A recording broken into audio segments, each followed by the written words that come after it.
chileno. Porque en esa época estaba trabajando en research. Claro. Y yo apliqué, qué sé yo, en el programa @lis, no sé si te acuerdas. Por supuesto.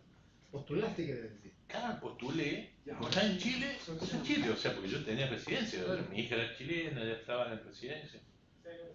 Y me recibieron allá como chileno.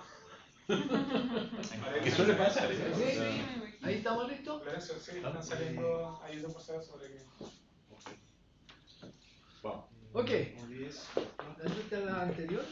Te confirmo al tiro cuando se empezó. Y ahora lo puedo presentar de nuevo. ¿Y de cero? Sí, preséntelo. Creo que se sale la conexión, ¿eh? Sí, no se salió la revisión, permíteme.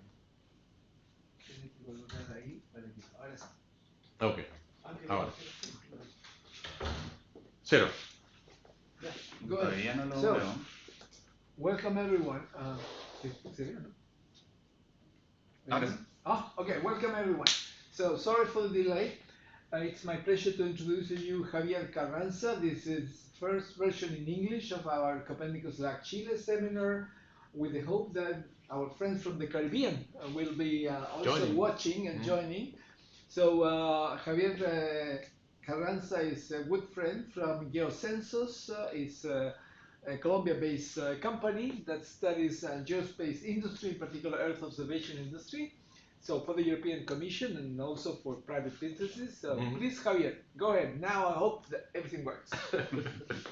Okay, thank you very much for your patience and your presence and your participation. I just want to make a little footnote about being a company. We're in fact NGO, officially saying, but we could be called a company as we do some business. Business is, not being busy. That's the point. A company doesn't necessarily mean that they make money. No, exactly. Yeah, and doing business doesn't mean making money, but you're busy there. So thank you very much again. Thank you for the patience. And with this said, Geocensos is an organization that supports this tool, and the tool is called the Geospatial and Earth Observation Subnational Maturity Self-Assessment Tool.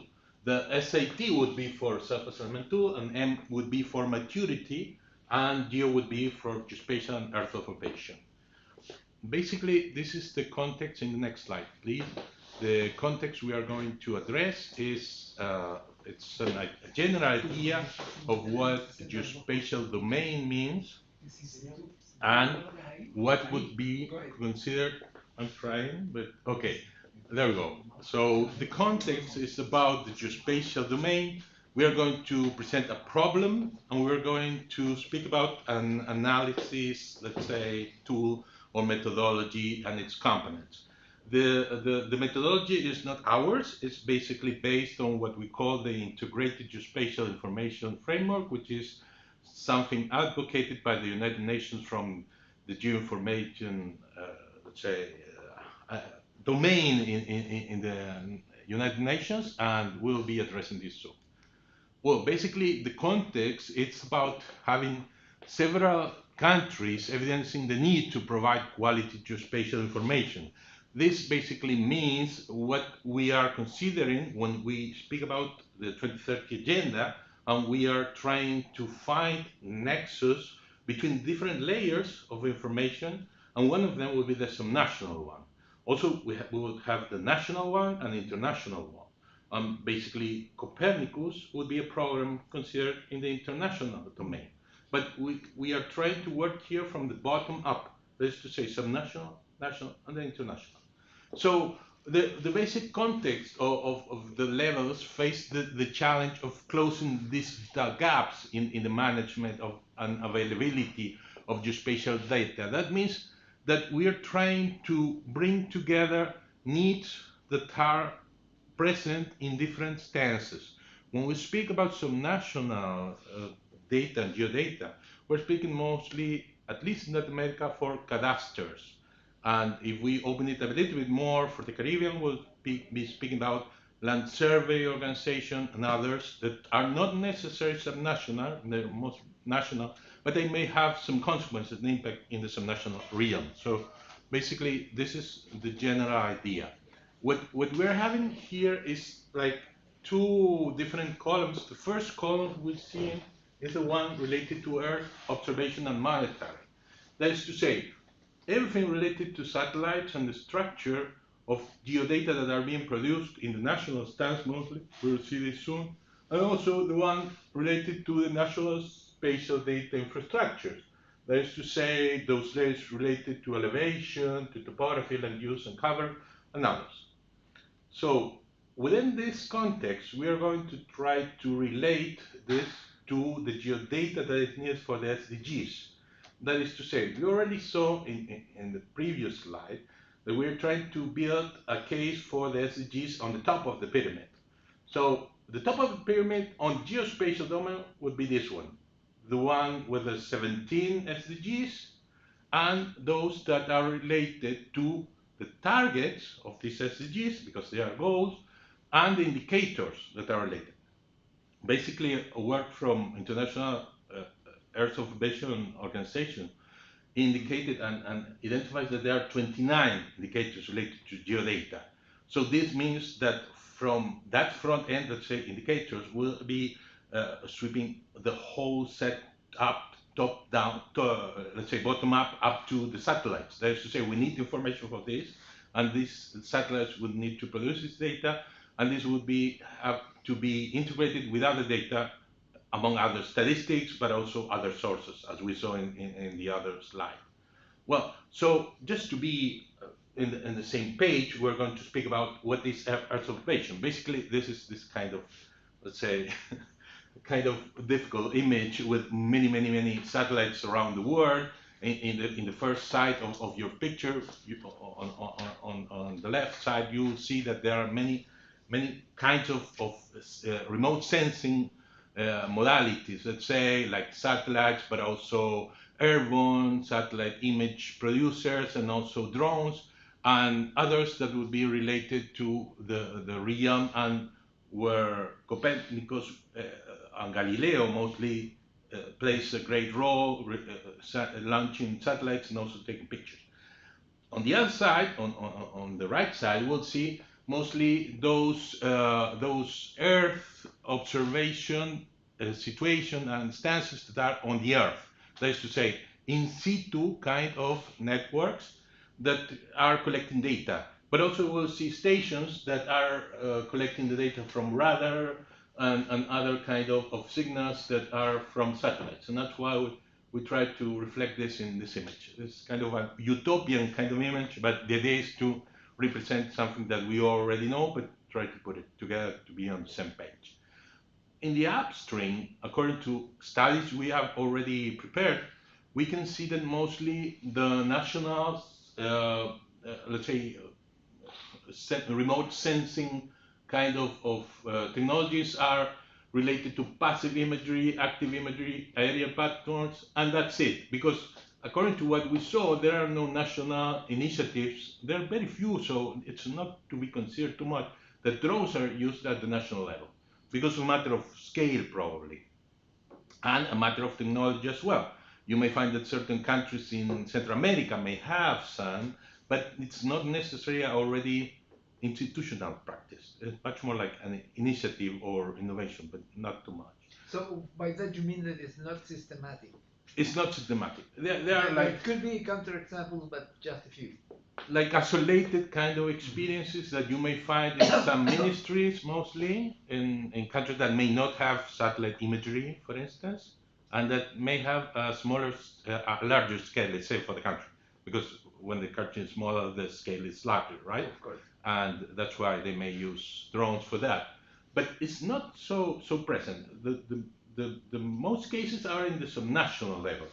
When you go to, let's say, more federal kind of structures, and you may need, things that are may not so resolute on the satellite imagery. So, subnational administration will be taking this kind of pictures. I couldn't find in any case some national satellite imagery, right? Or even, done with planes and stuff like that, right? Or like airborne imagery. You may find, but it is not the common case that some national administrations will be sending a plane to take pictures. It's not so common. In fact, it's not common at all. So when you go to the ground-based monitoring station, you will find those that take radar kind of signals, so satellite images, but also those that are based in the subnational administrations, considering cooperation, institutional arrangements that may have the capability to produce data. For instance, typically we will see in the downstream, well, this is the general idea, the picture of the downstream, but we'll see in the downstream that, for instance, you'll find that data are collected at subnational governments in dashboards on web applications, probably because they are using data from the satellites. This is really important for many organizations that are working with satellite imagery, because they may need this idea of working with the let's say the downplaying organizations, or the demand in the bottom-up approach, right? But this is the picture, general picture that you'll find mostly at national level. Mapping frameworks, we can find Copernicus as a mapping, let's say, framework, because you have maps and you can use them generally. Typical, like, well-known example will be Google Earth, but I don't want to be too precise here. And also open layers and stuff like that.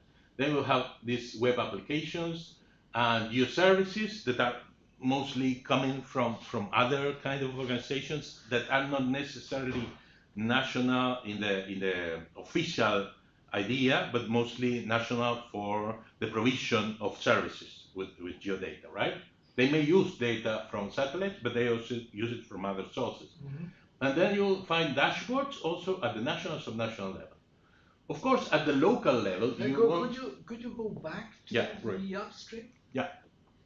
There we go. Because you said that at the national level you don't find seismic and GPS stations. Why is that?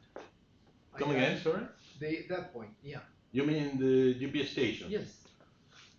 Well, at least, yeah, that's a good question. I mean, you could replicate here. Yeah, I understand that at the national level, you could have seismic and GPS stations. We have a large network here in Chile, for instance. Okay. Seismic and GPS stations. Well, this study didn't include Chile yet. This was only for Argentina. We will find several cases, but it's right. I mean, there must be some national. seismic I mostly found that GPS stations that are mandated by the local governments, the subnational government, provinces, for instance, that respond to the general network of GPS nodes, but not necessarily they are, let's say, supported by the national network. It's much more supported by the local subnational network. But it depends how you see it, because in fact, I'm speaking here about only 2 cases that we collected yet. But I want just to highlight the fact that probably this is something that should be considered more, right, from the national stance. But of course, to put it in dark there, you mean you require that they are installed and maintained by a national organization. No, exactly, and also launched by them, because in the case of buoys and ocean sensors, we didn't include this in the study, but you will find that the whole set of remote sensory for the El Niño and La Niña phenomena were launched by national organizations, and also international ones, right? Yes. But you may not find some nationals sending buoys to measure stuff, maybe depending in the case, right? But at least not the cases that we included. But just want to show it in a likely way. But you're right. I mean, you may find cases that buoys are used. I was trying to represent what we found on the terrain. But still, we are going to go there in a much more specific and technical fashion, right? And also seismic and GPS, mostly GPS stations were found in the subnational cases we had. At the subnational. Yeah, subnational. Right. Okay. So, well, because this is in the case of Chile, for instance, all the seismic stations are contain a GPS station. Yeah, right. Because it's about it's the Instituto Geográfico Militar, and also. No. In the case of Chile, it's managed by the Centro Sismológico Nacional. Oh, I see. San Benjamin. No. Ah, that's Universidad another de Chile, one. Centro Okay, Sismológico that's why Nacional. we're here, to learn. That's why I know. I was thinking in the SENAPRED, for instance, the Servicio They Nacional de use- Predicción. Yeah. Yeah, but they use They take the of data from CSI. the upstream. Okay. Correct. Okay. Okay. Well, this was a, let's say, organizing exercise, but mostly oriented to the cases I we just already wanted read. to understand what was the meaning No, of no, that's fine. That's fine. It's not like totally representative, but at least it tries to represent some cases. Okay. And also opportunities, because at the local level you won't find any case. How local you mean by local there? I meant like local alcaldías or comunas and stuff like that, right? But you may find a different organization here in Chile, so that's why we're here to learn together about it. And in fact, we already had a meeting with the Muni Santiago here, municipality of Santiago, that they were working also already with some data that are oriented to visualize and to take data and so on.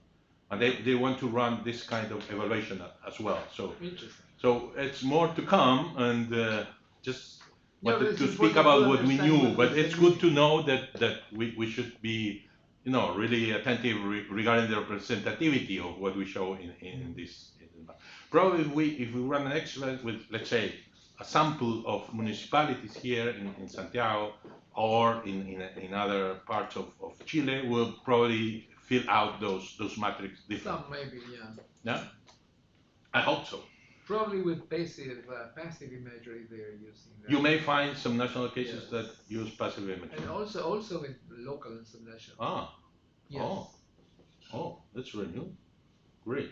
No, because if you go to the IDE meetings, you see what they are doing with images in different cities Oh, of I see. Chile. So there are many people doing that now. Yeah. We also found a case in Argentina, in Tierra del Fuego, that we were taking data from radar satellites, the open satellites, and that were from the realm administration, but they were still working together with a subnational administration. We consider that as national, but still we understand that locally you may find those users we were speaking before, like producers and users and stuff like that. Probably another dimension of this kind of matrices could be the use and producer kind of, maybe third and fourth dimension, the user and producing of data probably. And you will find a cube in the middle, find floating in the air, let's say, about that kind of conservation. But it's a good point, and I appreciate you bring it up. Just wanted to understand. Yeah, no, that's okay. Right. That's fine. Great. So this was the general picture of downstream. Basically, we see on the upper side all the sensory remote methodologies. In the lower part, all those related to data visualizations and stuff like that. We already saw it here with different kind of applications, but we could classify as we would like. But it's not that strict as we would like. But this is a research on progress, so it's welcome that we find comments, mostly from more knowledgeable people like Florencio. So basically, the problem, this is no personal, I mean, I'm just putting an example, okay? But anyway, the problem to solve at hand is that the urgencies to address geospatial information need are becoming more and more present in the subnational levels, because we will need to build up from bottom up, no data, and probably, as we say in other communities like OpenStreetMap, you have to always ask the locals. That's a very important rule, because we may be seen from above, and that's great, but we don't see everything from above. So asking the locals is really important, and this is what we want to show here and to address as well.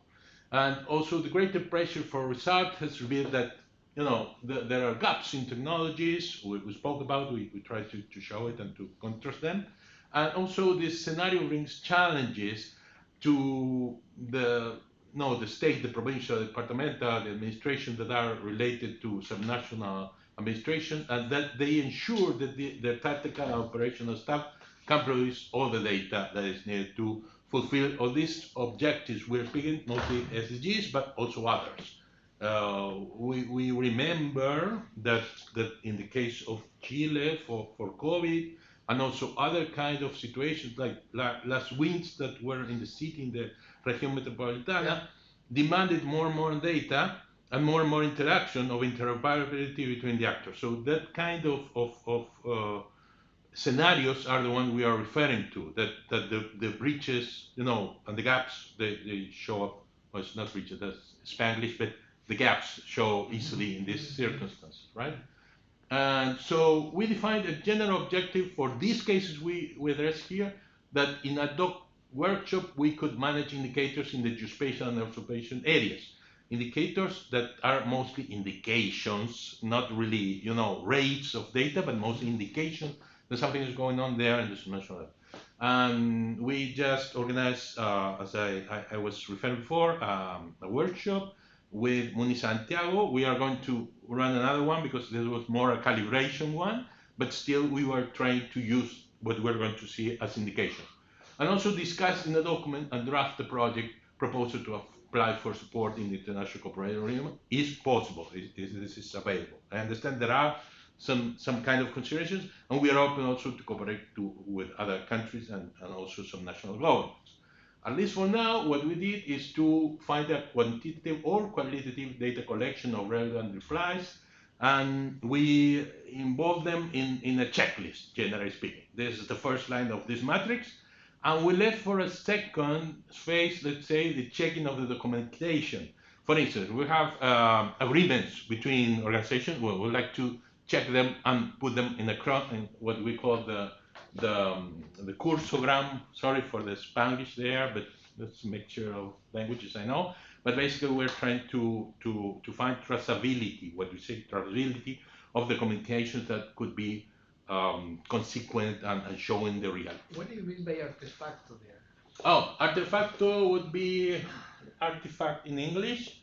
It's every kind of document that shows some kind of registry that is organized in a much more process-oriented way, right? Artefacto will be from the Constitution, the national Constitution, to the registry of assistance for this webinar. I mean, any piece of information. Any piece of information that is registered in a systematic way. Okay. It's a practice, right? That's why it's called artifact. It's an information unit. It's an information unit. Yeah, it's something to prove and to evidence what we're saying here, right?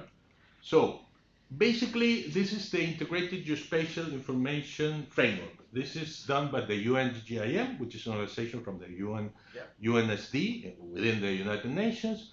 And basically, there are three components. The first, let's say, set or I would say fila in English. Row? The first row would be the one related to institutionalization, like governance and policies and financial features, which is kind of difficult to indicate because when we go to a subnational level, it will be difficult to see how we solve this or how we could solve it. The second row would be data, innovation, and standards, and we'll see how we define this. And finally, this is the last row would be related to people. That is to see, say, partnerships, education or capacities, and communication. Because and this is very important also for the Copernicus program, to get out there and show what has been done. So to analyze this model of sorry, if you go back, what do you mean? I understand perfectly what you mean by data standards, but innovation, what do you mean there by innovation? We'll see it soon, but basically, innovation is basically everything that goes out of the general thinking of the people involved in the area, in the domain. Of course, we are trying to find those initiatives. So innovative procedures. Exactly. Innovative new initiatives that help to process available data with available technologies, right? And this is related to what we saw before regarding the downstream, for instance. Usually, what countries do is that they produce satellite images or satellites to sell it to third parties, let's say other countries or something like that. But right now, what we are experiencing is that the countries or the companies or the conglomerates are producing satellite imagery to lend, let's say, to produce to others as a service, right? Yeah. And this service could be replicated to many users. And innovations come when the demand, the downstream, begins to produce something new related to the technology available before. But basically, we should ask the guys from UNGGI what they meant with innovation, but we try to focus in this kind of institutional agreements that are related to clusters, to hubs, to associations of people that are trying to build something new. It depends how you see it. For instance, in Guatemala, you will find that an innovation was to launch a satellite, right? But like a cube, right? Which is innovative because the country didn't have any before. But for other countries, that wouldn't be an innovative idea. Innovation has a framework. Yes, I know I am not an expert, but still this is the one related to IGIF, right? So it's kind of a list of the innovations that are happening in that country. In that country or that subnational unit, right? Okay. Right. And standards would be more related to something that can be certified by a third party. That could be the government, the same stakeholder, or probably an international organization like ISO or something like that, right? Well, partnerships, it is clear because it's related to those agreements that are out of the local management and human capacity and education with more those professional programs and trainings and like those in the Copernicus Academy, for instance. We should talk about that. Anyway, communication and involvement will be more like how do you show what you did and how people appropriate those initiatives, right? So it's user involvement somehow. yes. This doesn't mean that you have to refer to 100% of the population. No. It would be like those spaces that are beyond the producers of data and the users of data, or at least in their domain, but showing the effect and the impact to the society, generally speaking. Basically, what we are going to see then is the three components that are mentioned in the IGIF. This is governance and financial support, technologies and quality. And when we speak about technology, it's more like data technology, right? It's not only technologies, but also data and databases and geodatabases. And the last component would be people, right? This is really important. We'll see that probably what it is more highlighted in this kind of studies, and this is to be discussed, of course, that data is not the problem, really. And probably standards and maybe innovation. But when you go to institutional ground, then it's much more difficult to find, a proper anchorage of countries about it. For instance, just to give an example, in the case of the SDI in Argentina, which is called IDERA, we don't have a law to rule it. That is to say, it's a whole set of arrangements between national and subnational administrations, and they are all involved, and they are knowing what they do. They even produce some satellite mosaics, we will see some of them, and they are making available a lot of data, but they don't have something to be ruled. They don't have an official stand where to work. Whereas in Chile, you may have the SDI that is ruled by a decreto supremo, a supreme decree for make available data and opening data as well. So this is to be considered, right? But the most populated rows will be the one in the middle, and the one in the first and the third place will be less. But this is to be seen, right? So the analysis model includes the second row, considering technology, including the geospatial technology to enable the integration of the analysis and this geospatial data, the data integration platforms that are supporting seamless exchange and use of geospatial data, and the standards and interoperability. This is really important not only because of the quality of the data, but of the availability of the data and the access, of course. And this is something that has been claimed from some national organizations, that there are several problems there, although we do have spatial data infrastructure and a platform like those. Okay, when we see people, we refer to developing competencies, the knowledge and experience of the workforce, and ensuring sufficient capacity and capability.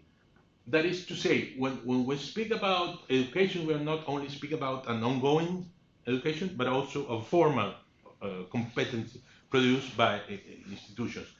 When we're going to some national matters, it is much more tricky to understand that most of the competencies will be produced in a mindset related to some national needs. That is to say, if we went to, we'll see this soon, but if we went to Tierra del Fuego in Argentina, for instance, in the Magellan region in Chile, we'll find that most of the subjects that studied are linked to the local needs, which is good, it's great. I mean, but still the administration is from the subnational level. So where do we set the feature? We don't know, but we are trying to work out those, right? So this is a checklist, allegedly in English. We try to do our best, and the idea was to check every of the spots and the no the integration of roads and lines that are related to the IGIF, beginning by governance, then following up by policies, and I'll speak about the first row, right? And then about the financial and the budget, financial issues, right? These are general questions. We'll see them related in the two cases that we already addressed. Regarding the kind of indications that we find, for instance, when we speak about data in the second row, first line, we will ask what portals and platforms or data and added value services have been implemented in local monitoring and the spatial area. This is really tricky because you may find other indications that data are available. For instance, we could count geodatabases, or we could count catalogs, for instance, or we could count publications. But we chose to do it like this because basically the portals show that there's some mostly accessibility if we go to the internet, right? So we are trying to focus here in aspects or in features related to communication. For instance, in the third line and third row, we'll find communication matters related to subnational levels, and we ask ourselves how are the action, the projects, and data communicated in the geospatial area. This could include many things, but we try to focus in a specific kind of, not necessarily academic, but related to the knowledge, or the knowledge management of publications, right? And that's how we try to, let's say, to observe the event. Of course, this is open to discussion, and we could work it out. The idea is to calibrate the tool and to find proper answers to what we are asking in the objectives originally, right? So let's dive into the two cases we do have. I'm really sorry that we don't have more results, but it was not serious to show them more if we didn't have a proper reference and a proper, let's say, feedback from the stakeholders. There are two other cases that we took in Argentina. The other one would be related to Ciudad de Buenos Aires and also to Provincia de Córdoba, which are some national cases. But we don't have the total of the responses from the stakeholders, and we didn't consider it serious. So it was more serious to show less cases, but at least to show something that is composed by all the stakeholders, right? Basically, what we did, and this is not included in the methodology, if you're interested, what we did is to check with three kinds of stakeholders, like the private one, academic one, and also the public one, and try to find answers, proper answers from them. Yesterday, what we did in Universidad Católica was to gather people from the free levels, and for instance, from the private sector, we had the people from ESRI, this institution that sells software, right? And also we invited people from Santiago, from the government, and also from many other academia like Universidad Católica, but well, they were mostly from Universidad Católica. We could have invited people from the University of Chile. Anyway, the idea was to find different point of view, and we put them together, but we still didn't publish the results. We're up to do so. What we're seeing right here is a mosaic that was produced by the IGM together with CONAE, the National Commission for Satellite Imagery in Argentina. And what they did was to collect every possible satellite image and put it into a mosaic, as you may understand better than me because I'm not that expert on the satellite base. But it was interesting that they had a good resolution, and it is possible to find responses about that. In fact, you can see that there are many clouds in that in the image, right? Anyone want to comment the image with knowledge and superiority? Oh, I think this is more snow than I was cloud. thinking that, yeah. Ah, that's snow. Oh, see, like peaks with snow and stuff like that. Yeah. In fact, what we are really interested in is in let's say the heel of the whole boot, let's say, because that's where the Beagle channel is, and close to also cities from Chile, like Puerto Williams, right? Williamsport. Well, anyway, this is just to illustrate that there is some focus on the subnational level, specifically working for administrations from these commissions. But I'm sure that Copernicus may have images. Can we? Of course. Yeah, and we could work out something for the subnational level and so on.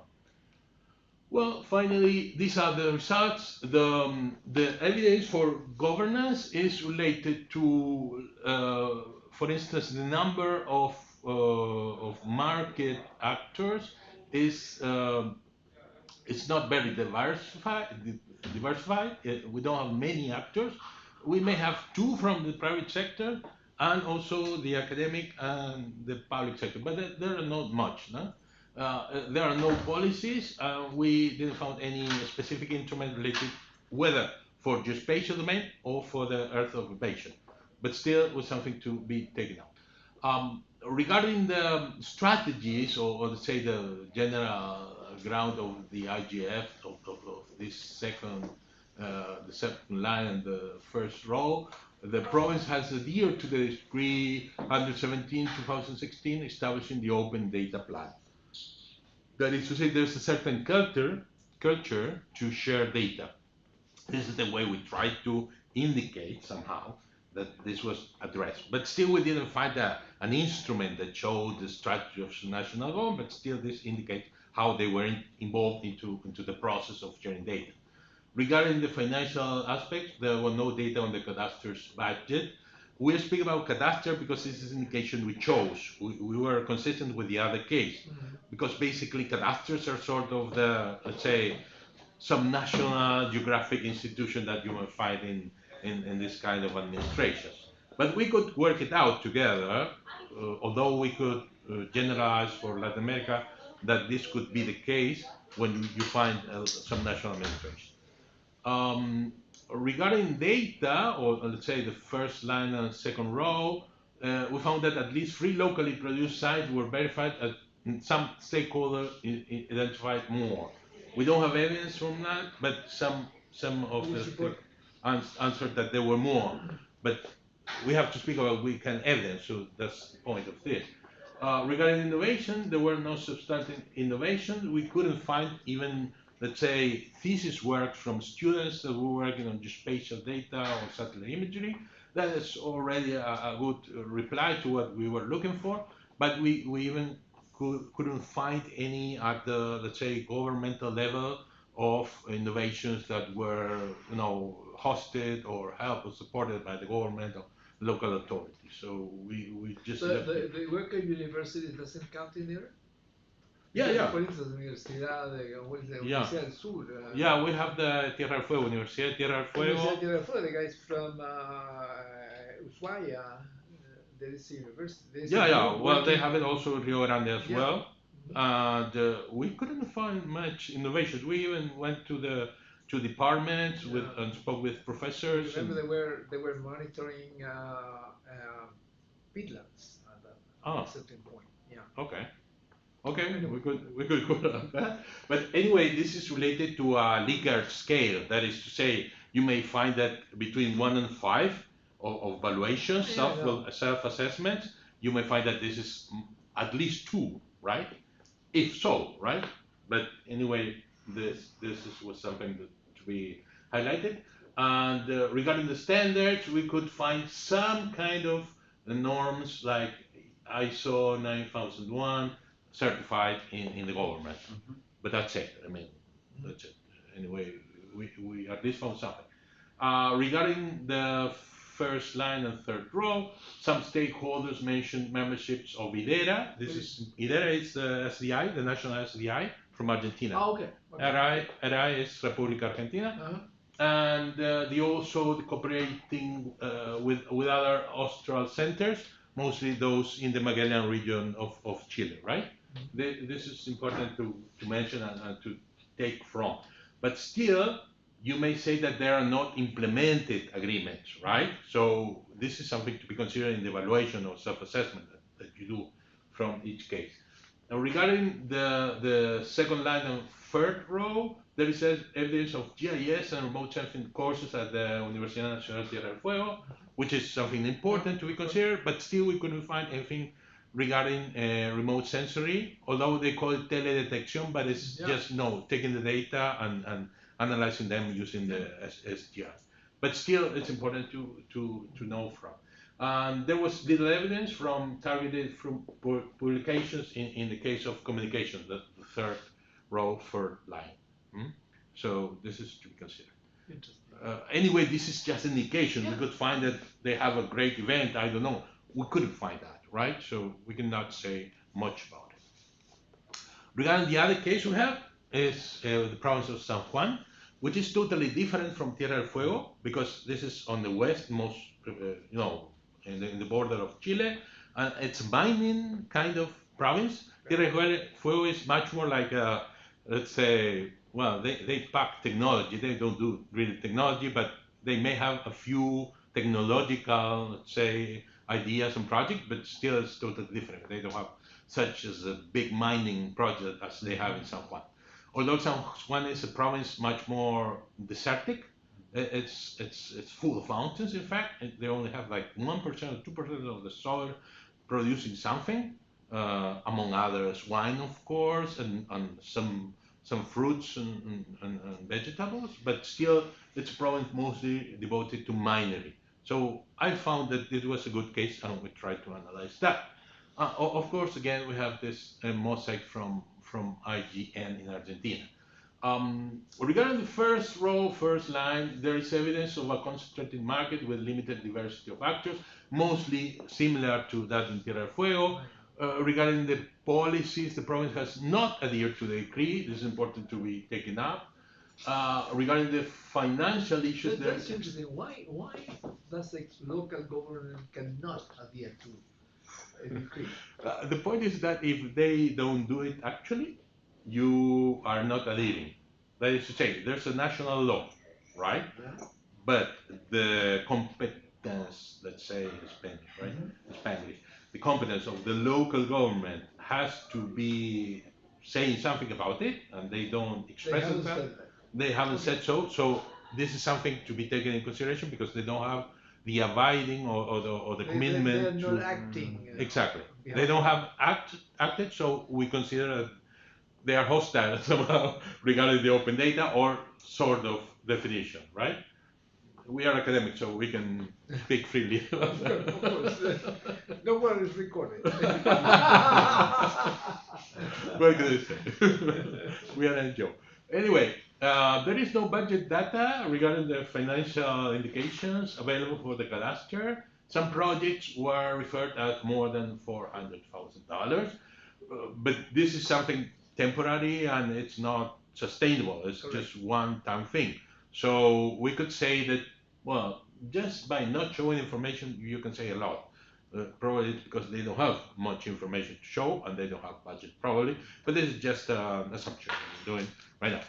So for the second line, first line and the second row, there are these 5 locally generated sites were verified in a few, and a few more were identified by some stakeholders.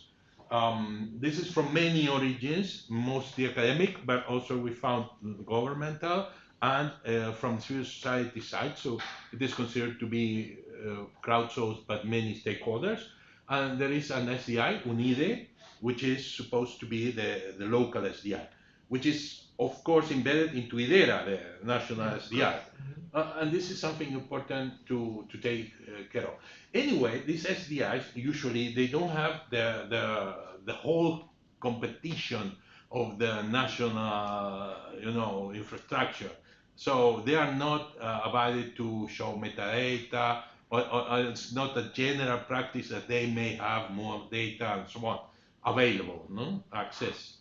But still, it's something to be objectified.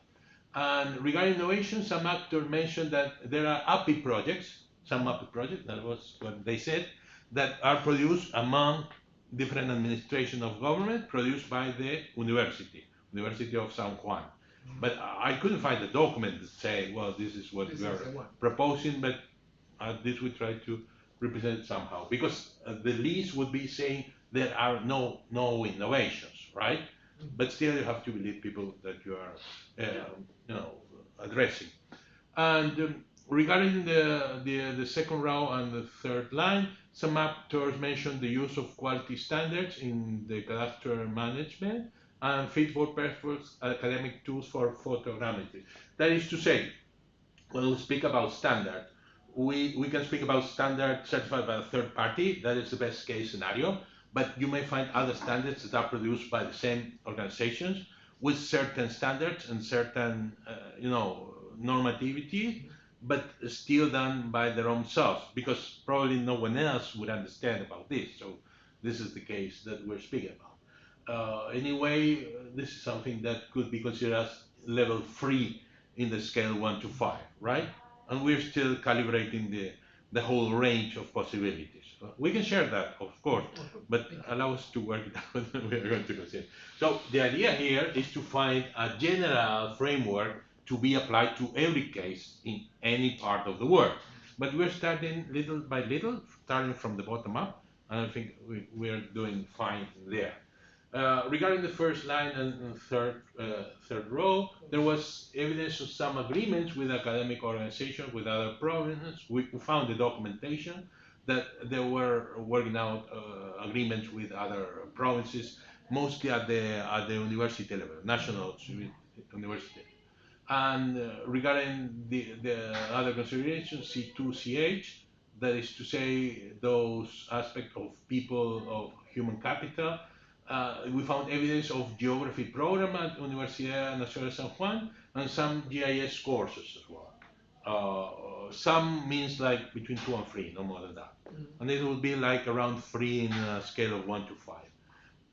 Regarding the communications, what we found is that IDERA, the National SDI from Argentina, their annual meeting in 2017 was organized by the province. This is already something important because they only have like 6 editions, something like that. So it's something to be considered, that they have at least the institutional ability to produce some meetings and to show the results. And GIS layers projects in catalogs are considered publications. That is to say, when we find any catalog geodatabase coming from the academic side or the governmental side or the private side in a certain specific way, it is to be considered by the local government a publication, an academic publication, if you find to set it in a catalog. But the whole trick about this is how do you work out the catalog? I mean, which is the metadata, which is the institutional context and everything. But still, it was, I think, a good idea to find this incentive to be considered a publication, mostly because most of people will be from the academic background. So, yeah, that's it, I think. Yeah, this is the last slide. So we are open to questions and answers. I hope we can. Thank you very much, You're welcome. Javier. Thank you. Thanks a lot. You're welcome. Questions? Preguntas? I have are there any questions? What? No, we don't have one. Okay, so my question is, how do you think that these instruments could be considered for, not only for self-evaluation, but also for comparison with others? Because part of the self-evaluation is to look at the others and see how the others are performing. How do you propose that? I mean, let's say that I perform that for metropolitan region or whatever, and then go and see. Let's see how good am I with respect to the Provincia de Buenos Aires, or I don't know, whatever, São Paulo. How do you propose to use this to maybe self-evaluate in the sense not only of just filling in the the different squares, but also comparing myself to somebody else. Yeah, yeah, the different stuff. Yeah, that's a great question. I think it's related to the keyword of maturity. That is to say, how do we define maturity levels in the geospatial realm, generally speaking, specifically Earth observation? What we do have is some indications from the private sector where we have certification, for instance, for kind of let's say models called like CMMI. Have you ever heard about Yes. those? Yeah. Those have an M for maturity, and those are levels of maturity regarding the ability of the organizations to reach certain levels of Yes. processing their own development of software. So I would take that lesson and try to transform it into the Likert scale. And that's why the phase of calibrating these two is very important. Because it would be really different if some organization considers that they are initiating in the process of, integrating geospatial information, and they would say that they have a level of 5 because they have an API, for instance. Yes, what I would say is that, okay, you have an API, but you have to document it, and you have to have an institutional capacity for it, and probably you have to be communicating that API, right? So there is the level of maturity that we are thinking about, and where we could establish for each case of this, each cell, 9 cell, or probably 15 questions for the checklist, you find a possibility of comparing with other cases. But you should always be considering that every answer is based on opinions, although you may have documentation, right? So what you can do is what the World Economic Forum does, is that they publish the rankings, which is already a comparison, but they establish that there is a consideration regarding the commitments and the points of view and things like that. I understand, being myself coming from an economic background, that this is out of the blues and this is not to be considered by many engineers, and I respect that. But still, you need to do that with some sort of commitment and some sort of That gives you a framework. general view of what is going on. Yeah. Look at, if you were in a TV show where people would ask you, how do Latin America compare to Europe? I would say that regarding a 1 to 5 scale, for instance, Whatever.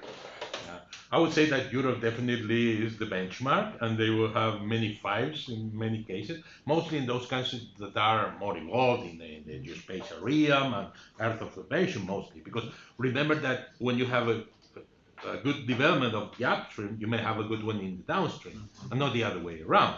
Right. So if you have a good country working like France in satellite imagery, and they have good institutions, and they have good policies and strategies, then probably you may find a good level of benchmarking between 4.5 and 5, let's say, in a 1 to 5 level.